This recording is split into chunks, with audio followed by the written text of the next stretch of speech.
Můžeš si připadat jak závodník, ale do schopností profesionála máš ještě daleko.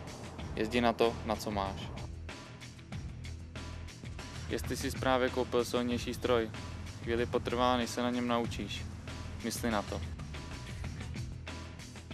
Jízdu na zadním kole a podobné frajeřinky si zkoušej, když nejsi v provozu. Na silnici to nepatří. I sebelepší jezdec může spadnout nebo se dostat do problému. Abys měl větší šanci to přežít, musíš mít kvalitní kombinézu nebo bundu, helmu, boty a rukavice. Jízda podle předpisů neznamená, že jsi méně svobodný, ale když se na předpisy vykašleš, můžeš ztratit svobodu hodně rychle. Nemyslíš? Zaplatíš.